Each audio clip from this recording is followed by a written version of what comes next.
Okay, so the next talk is about measurement of piezoelectric properties at high temperature using resonance. And I'll give a little bit of introduction to the resonance technique. I'm sure many people here will know a lot about it anyway, but I'll review the technique. I'll describe the experimental setup that we're using, and then we'll look at some of the results, and then I'll show you some of the first stages that we're working on at the moment of the uncertainty evaluation, as an outline of some of the remaining challenges with the work. Okay, so piezoelectric resonance, mechanical, if you take a piece of ceramic, it will have a number of mechanical resonance mode that depends on the mechanical properties of the material and its dimensions. Because it's a piezoelectric material, there's a coupling between the electrical and mechanical regime, so at certain frequencies those resonances can be excited electrically, and they have an effect on the electrical impedance. And we see typically, if we do a frequency sweep on a piezoelectric sample, we see the impedance goes to a very, very low value at the resonant frequency, and at a frequency slightly above that, it goes to a maximum at the anti-resonance frequency. And because this is an electrical measurement, then it's often convenient to describe this in terms of an electrical circuit, an equivalent electrical circuit, where the C0 is the basic static capacitance of the material, of the device. The inductance represents the mass or momentum in the material, and there's an additional capacitance which represents the coupling between the two.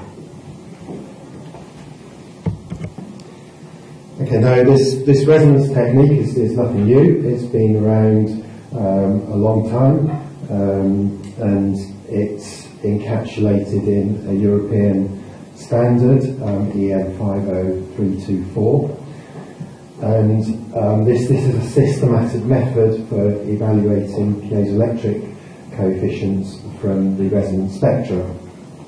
And to do that, I've shown here this resonance anti-resonance peak, but you could imagine a typical sample will have many different resonant frequencies, different resonance modes, and if they're all close together, then they influence each other, and we don't get a clear resonance anti-resonance spectrum, and it has an influence on the results. So the standard specifies a number of geometries which enhance particular resonant modes, and those different resonant modes can be used for deriving different parts of the piezoelectric coefficients. So typically there's a transverse length mode for measuring D31, there's a radial mode, there's a thickness extensional mode, a longitudinal length mode, so this one, as you can imagine, will emphasise the 3-3 movement, and there's a shear mode resonator as well. There's some more further information here. There's quite a lot in the standard, and also in there's an original IEEE standard which preceded that. But there's also NPLO have published a number of reports and so on some of the techniques. Okay, so the resonant technique in the N50324, it's specifically valid for low loss materials, and there are other techniques that look at encompassing the losses. All materials are lossy.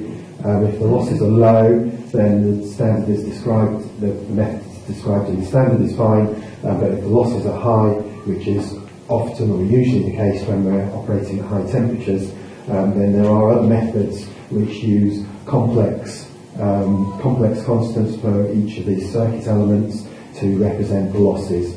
And one of the commonest embodiments of that lossy model is PRAP, Piezoelectric Resonance Analysis Program, which is a piece of software which does a curve fitting to evaluate these complex coefficients.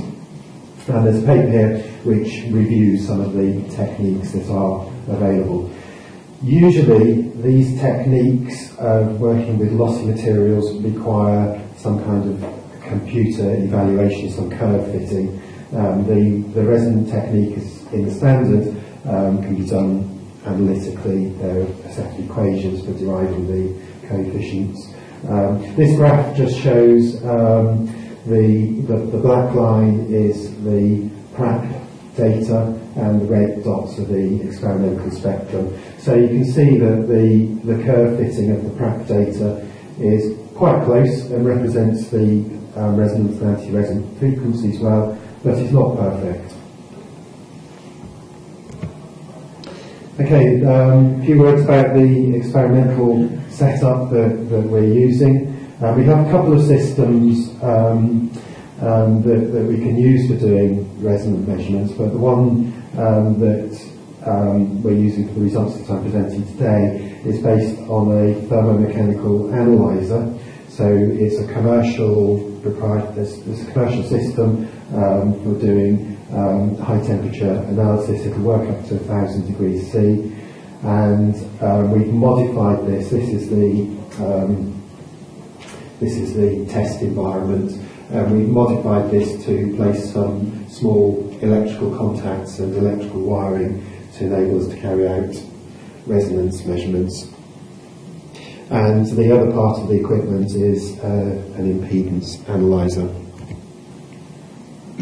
Okay, now with a lot of these small furnace techniques, they have the advantage of being quite quick. The test turnaround time is not long, and it's highly controllable within software.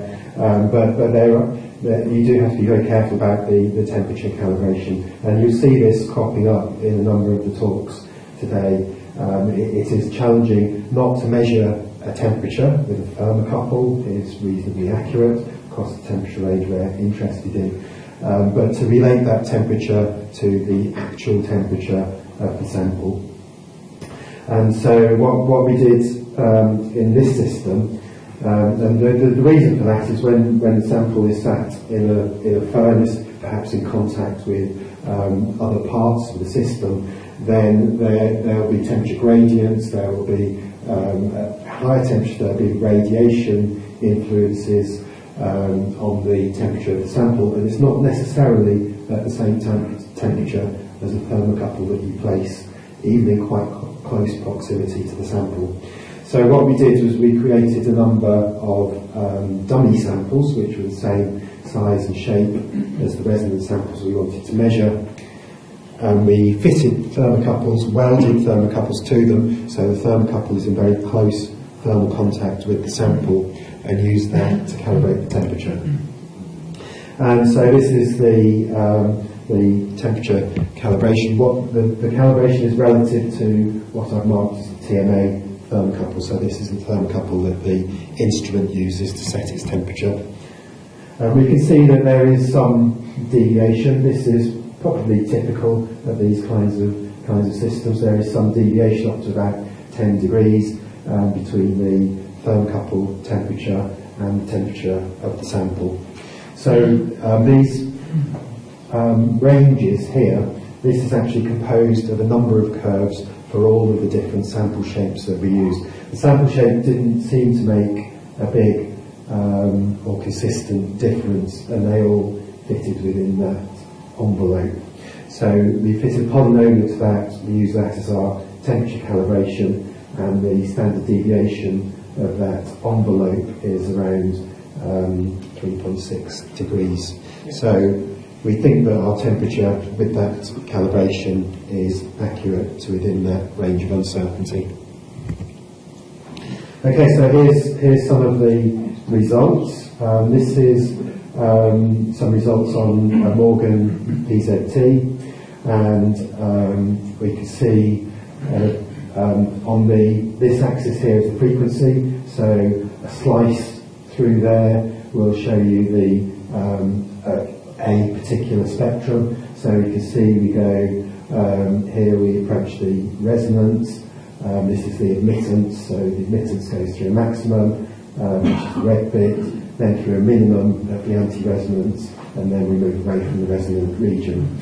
This axis here, each of these is a spectrum at a different temperature, and so you can quite clearly see the variation of the resonant and anti-resonant frequencies as the temperature increases, and we get to, in this case, about 360 Celsius, and the resonance ceases at the Curie temperature of the material.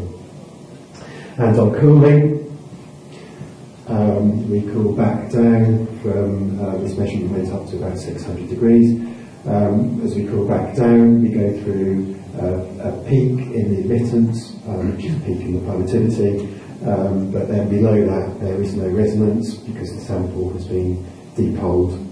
And this here is just a graph showing the D31 evaluated according to the standard from the data in these graphs. And you can see there's some interesting behaviour going on there. Broadly, the D31 increases over the whole of the temperature range, disappears at the Curie temperature, but there are some other things happening in there. Okay, and this is some of the results on one of the materials from Leeds. I think it's not actually Lampform, is it, Tim? I think that's a typo there. But this is one of the materials in Tim's list, which he showed earlier. And so again, we've got the heating, and we can see the resonance, anti-resonance. This will be a different size and shape of sample, so the width of the resonance and the frequencies of the resonance will all be different. So I don't think we can read too much into the fact that that looks thin. But we can see some slightly different aspects of the behaviour. There's a general kind of frequency dependence in a lot of the properties here, and a fairly straightforward change in the resonant and anti-resonant frequencies with temperature. And on cooling, again, we've got a slightly more complex frequency dependence of the properties, as we would expect these types of materials, but again the resonance has disappeared as it's been depoled. So Paul, what was the shape of the sample in that particular case? Was it a disk or? In that particular case, that will be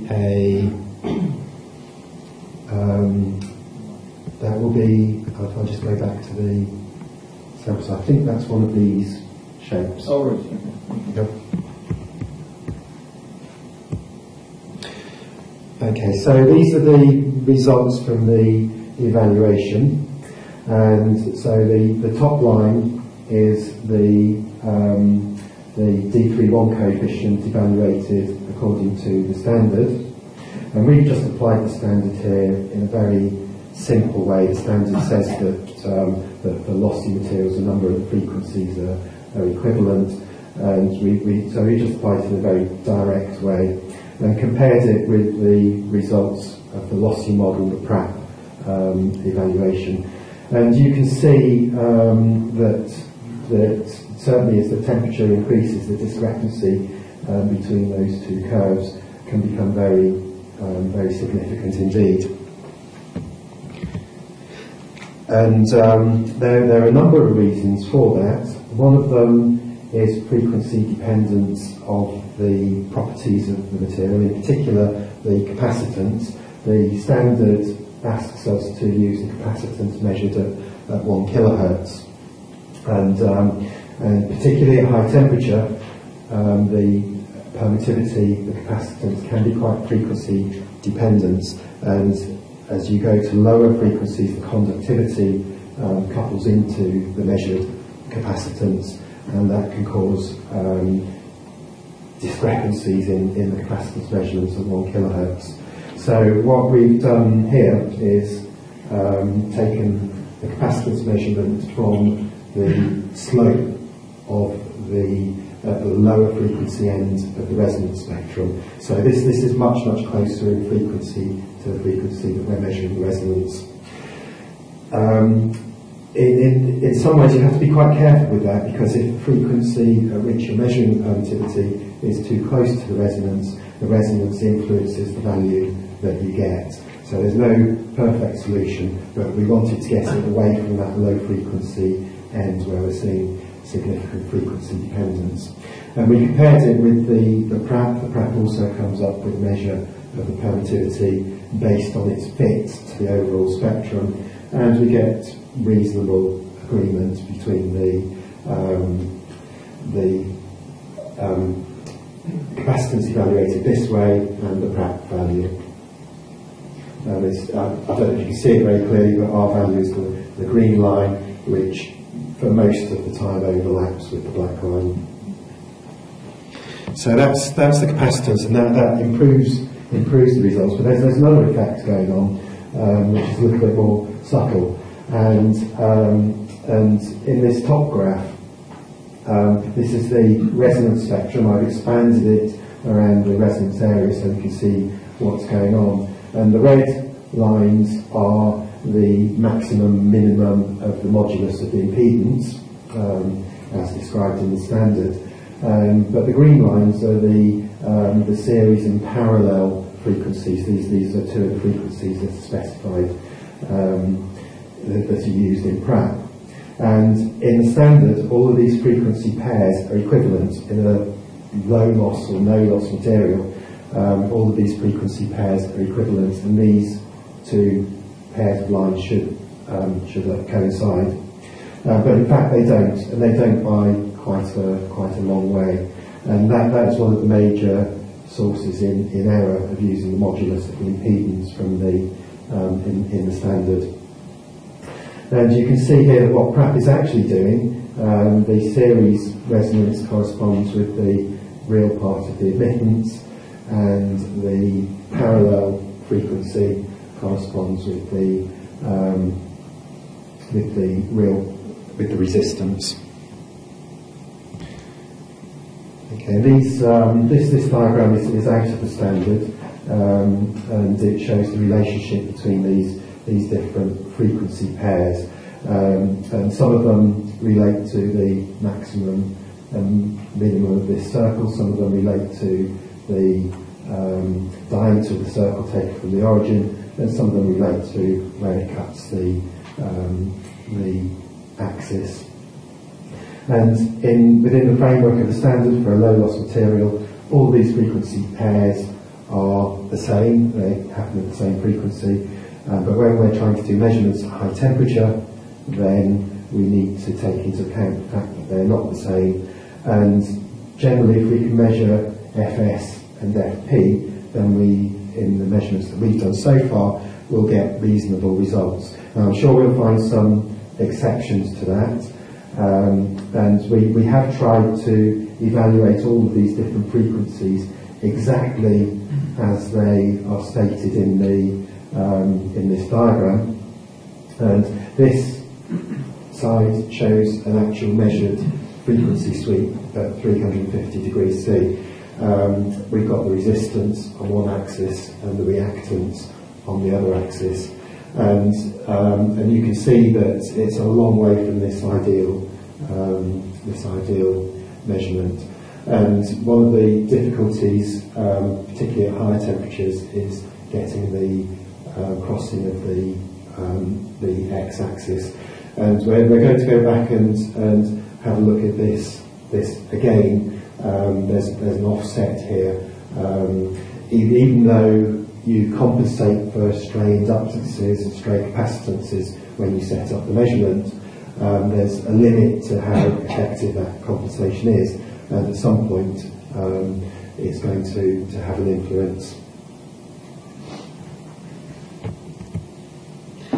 Okay, there are other limiting factors as well, and what we've got here is a simulation, really. We took an experimental spectrum and mathematically added parallel resistance to attempt to simulate the conductivity of the material at high temperature.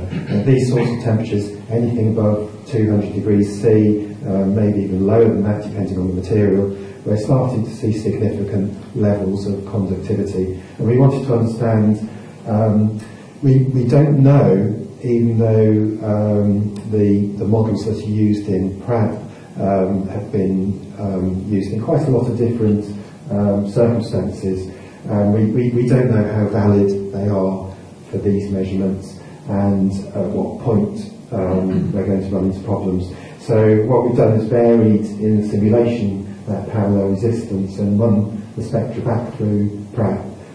So we know what the piezoelectric coefficients and so on are for this spectrum.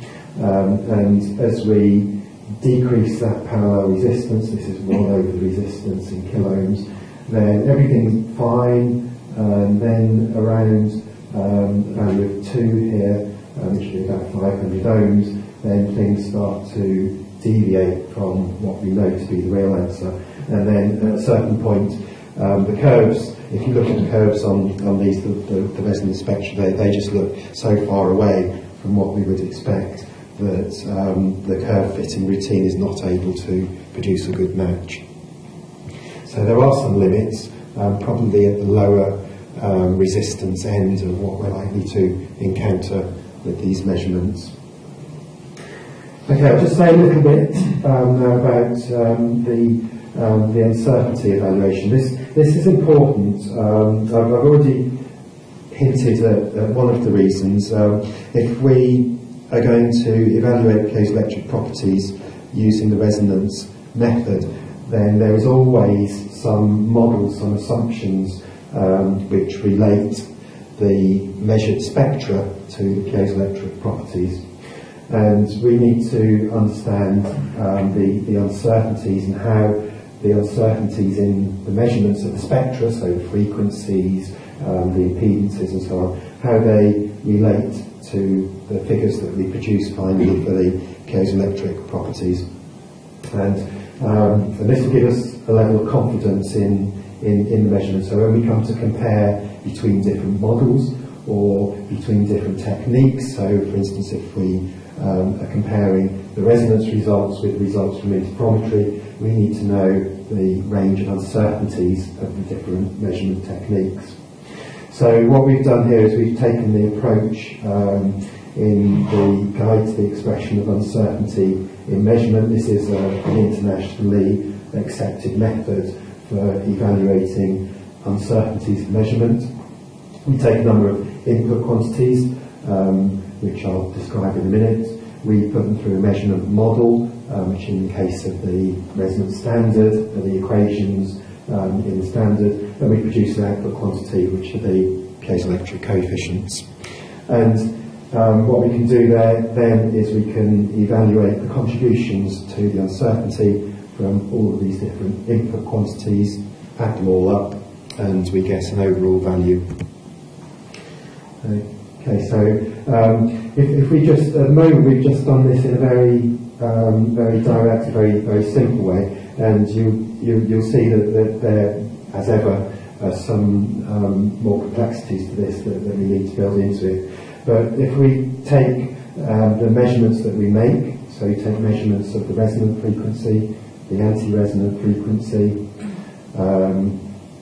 the parallel frequency, the capacitance, and the dimensions of the sample. These are the equations straight out of the standard, so we put all those values into these equations. From those we can derive a value of, in this case, the D33 coefficient as an example. And so this is what we get at that initial first pass. So we put in some figures for the typical frequency resolution, the spacing between the frequency samples on the impedance analyzer, what we think are some maybe sensible values on the capacitance variation, and some values for the sample dimensions and the mass. So these are the actual values, and then these are the contributions into the uncertainty, the overall uncertainty of measurement. And so if we add up all those contributions to the uncertainty, then we come up with, for this example, in this example we've got a D33 of 294 picometers per volt. We come up with an uncertainty of around 4 picometers per volt. And these are the sources of the uncertainty. The mass of the sample, for instance, is quite important, and the resolution of the frequencies. Now, these depend a lot on how you set up your experiment. If you have very few frequency points through the resonance, these uncertainties would become much larger. If you have a very fine grid, very high sample rate for the frequencies, then those would reduce.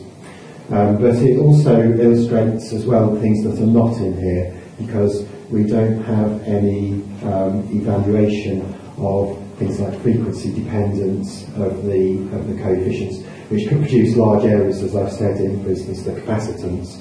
And we don't have that in this model at the moment. So this essentially showing the uncertainties associated directly with the instrumentation effects. But there are other things that need to be taken into account. Okay, so conclusions. I've got a lot of words here, but basically, if we just apply the standard in a very direct and simple way, as it describes, then we can run into some quite big errors, particularly at elevated temperatures, where we become a long way away from that lossy model which is assumed in the standard. The uncertainties associated with the direct instrumentation effects are quite small, but these deviations are around more how we interpret the results rather than the instrumentation effects. Now, that's not always going to be the case. There are some situations where, for instance, some of the D33 rods have got a very small capacitance and taken care over compensation for residuals in the impedance analyzer will never be perfect, and that can add into an uncertainty. So it is very dependent on the exact sample and the measurement that we're taking. But in general, we know that there are some big issues around the interpretation of the measurements. Okay, so the properties are frequency dependent as well, particularly at higher temperature, and none of these models include frequency dependence in the models. So if we put in some relatively straightforward corrections for those, or accommodation for those deviations, then we can get results that are generally in good agreement with Pratt, with the lossy model, but we're still left with no direct confirmation. We don't really know that the Pratt is giving us the right answer either. And we can see that at some point, then even those curve fitting models will fall over.